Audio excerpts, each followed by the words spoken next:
Good evening. This is All India Radio. I am Valsa Williams with the news at 9.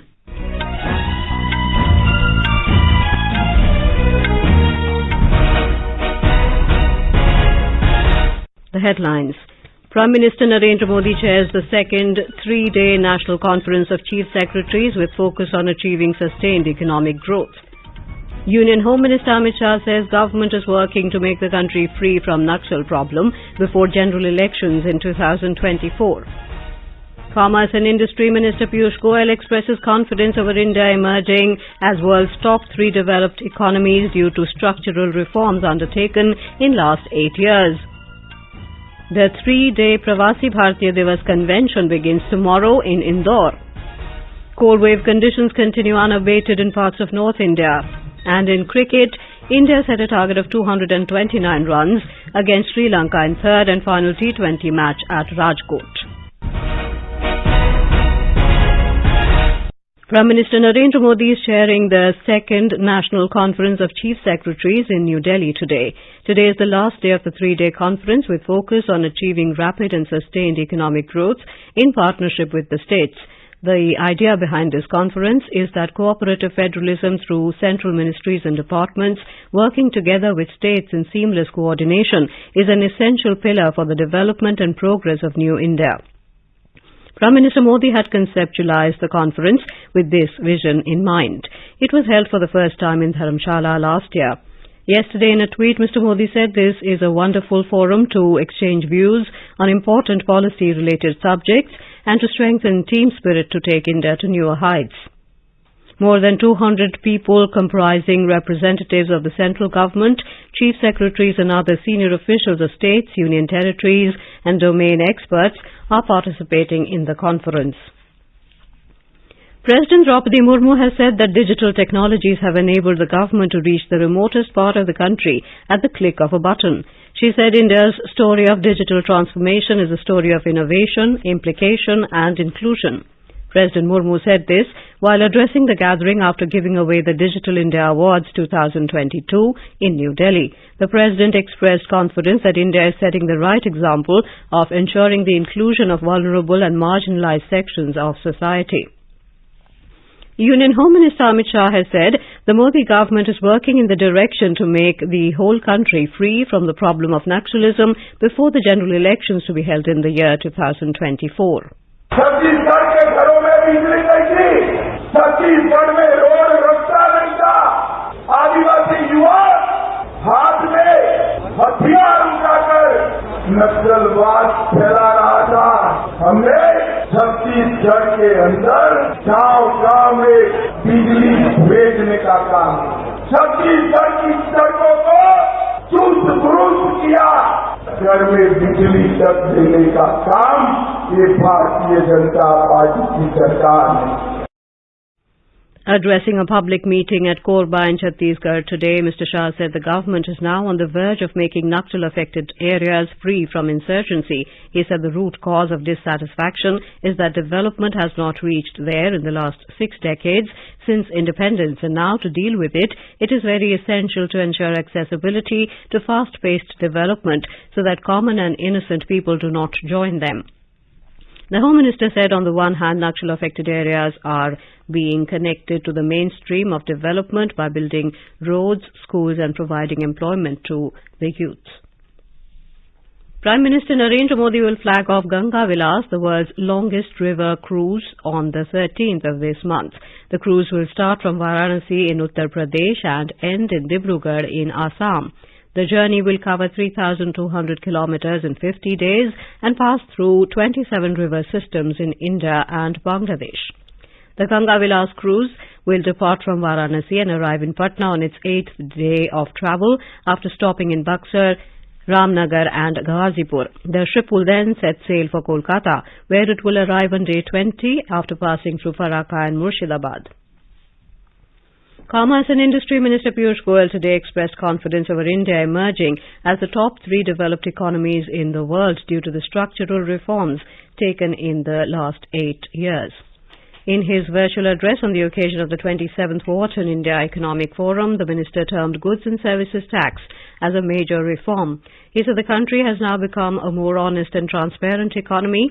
Mr. Goyal also highlighted infrastructure, semiconductor and domestic manufacturing sectors as some of the major strategic priority economic sectors of the country. The 17th Pravasi Bharatiya Divas PBD Convention will begin in Indore tomorrow. The three-day convention will conclude on the 10th of January.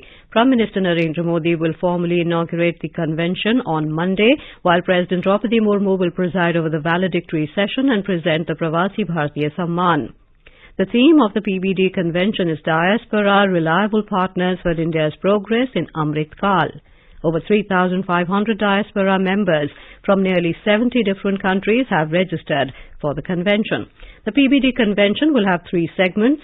The Youth Pravasi Bharatiya Divas will be inaugurated tomorrow in partnership with Ministry of Youth Affairs and Sports.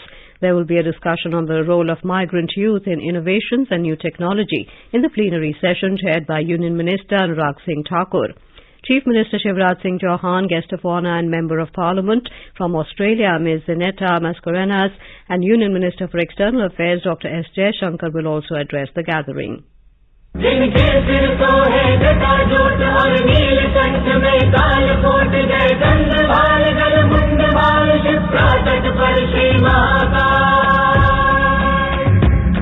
जय विश्वनाथ जय भूतनाथ श्री महाकाल को कोटि नमन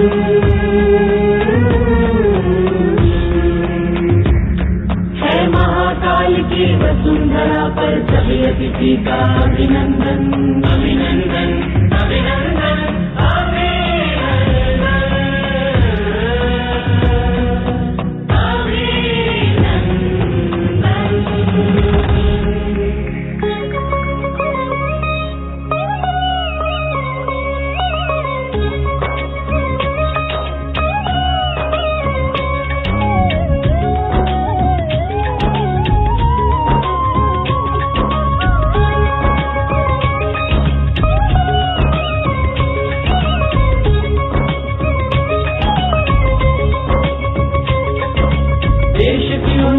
और प्रगति में सभी प्रवासी भागीदार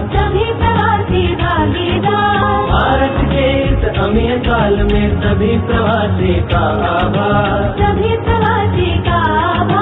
देश की उन्नति और प्रगति में सभी प्रवासी भागीदार भारत के इस अमीर काल में सभी प्रवासी का आभार सुस्वागतम सुस्वागतम सुस्वागतम सुस्वागतम सुस्वागतम सुस्वागतम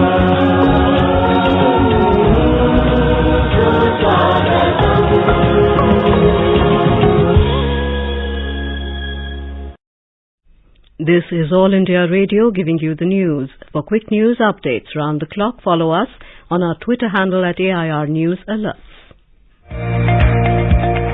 अगर आप कर रहे हैं प्रतियोगी परीक्षाओं की तैयारी, तो कार्यक्रम अभ्यास है सिर्फ आपके लिए। इस बार का विषय है हिंदी। इस कार्यक्रम को आप सुन सकते हैं शनिवार रात 9:30 बजे FM गोल्ड यानी 100.1 मेगाहर्ट्ज पर। Welcome back to the news at 9. Union Health and Family Welfare and Chemicals and Fertilizers Minister Dr. Mansukh Mandavia has said the country's first ever coal gasification-based Talcher fertilizer plant in Odisha will be ready to be dedicated to the nation by October next year. On the second day of his visit to Odisha today, the minister said this after reviewing the progress of work in the plant in Talcher. Union Education Minister Dharmendra Pradhan was also present on the occasion.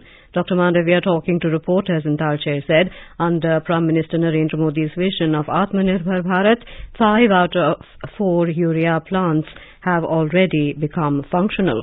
He said the urea plant at Talcher, which uses coal gasification technology to produce urea, will be ready before the end of next year. He said that when operational, the plant will help us reduce our dependence on urea import. A report.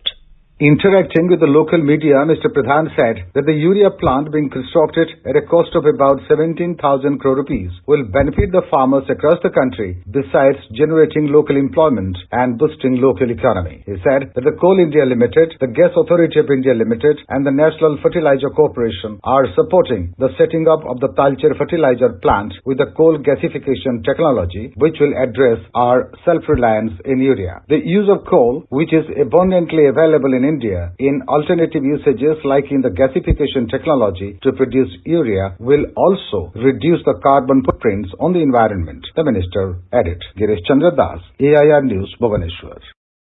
India and Japan are all set to hold the joint air exercise Veer Guardian 2023 involving the Indian Air Force and Japan Air Self-Defense Force JSDF at Hyakuri Air Base in Japan from the 12th of this month. The joint exercise, which will continue till the 26th of January, aims at promoting air defense cooperation between the countries. The Indian contingent participating in the air exercise will include 4 Su-30 MKI, 2 C-17 and 1 IL-78 aircraft, while the JSDF will be participating with 4 F-2 and 4 F-15 aircraft. The Ministry of Defence in a statement said the inaugural exercise will include the conduct of various aerial combat drills between the two air forces. The 9th India-Slovenia Foreign Office consultations were held in Ljubljana yesterday.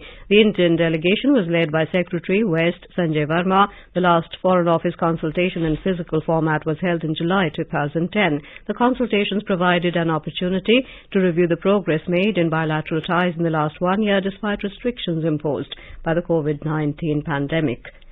The BJP today accused the Arvind Kejriwal-led Delhi government of adopting politics of advertisement and doing nothing on the ground. Addressing media in New Delhi, he said the city government had announced a Rozgar budget for providing employment to 20,000 people, but according to the outcome budget, nothing has been done on it so far. Prime Minister Narendra Modi has congratulated the people of Manipur on opening of Kangla Nongpok Thong in Manipur. The eastern gate of Kangla is considered to be the pathway to peace, prosperity and happiness for the people of Manipur. In response to a tweet by Manipur Chief Minister N. Biren saying, Mr. Modi hoped that the spirit of peace, prosperity and happiness will be enhanced across the state. The Chief Minister had said that the opening of Kangla Nongpok Thong has a very important cultural significance. In Ladakh, Chairman LAHDC Kargil Firoz Ahmad Khan appreciated the efforts of all authorities on the closure of the Zojila Pass today.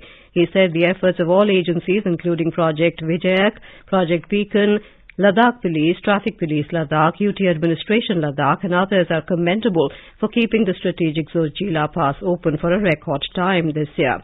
Last year, the Zojila Pass was kept open till the 3rd of January. This year, once again, due to concerted efforts, the pass was open for the first time ever till the 6th of January. The CEC said the people of Kargil acknowledged the efforts of BRO agencies in keeping the Zojila Pass open by regularly maintaining the pass despite the severe cold. He appreciated the coordination between Gandarbal administration and Ladakh police. Intense cold wave and fog continue to disrupt normal life in northern parts of the country. India Meteorological Department IMD has forecast severe cold wave conditions in some parts of Punjab, Haryana, Chandigarh, Delhi, North Rajasthan, Himachal Pradesh and Uttarakhand. It will continue for a few more days. In cricket, chasing the target of 229 runs, Sri Lanka were 44 for 1 in 5 overs against India in the final T20 encounter of the 3-match series at Saurashtra Cricket Association Stadium in Rajkot when reports last came in. The hosts scored 228, losing 5 wickets in the stipulated 20 overs in a blistering knock. Suryakumar Yadav and Shubman Gill remained the top scorers with 112 and 46 runs. For Sri Lanka, Dilshan Madhushanka was the leading wicket-taker with 2 wickets. Earlier, India won the toss and elected to bat. And now, before we end the bulletin, the headlines once again. Prime Minister Narendra Modi chairs the second 3-day National Conference of Chief Secretaries with focus on achieving sustained economic growth. Union Home Minister Amit Shah says government working to make the country free from naxal problem before general elections in 2024. Commerce and Industry Minister Piyush Goyal expresses confidence over India emerging as one of the world's top 3 developed economies due to structural reforms undertaken in the last 8 years. 3-day Pravasi Bharatiya Divas Convention begins tomorrow in Indore. Cold wave conditions continue unabated in parts of North India.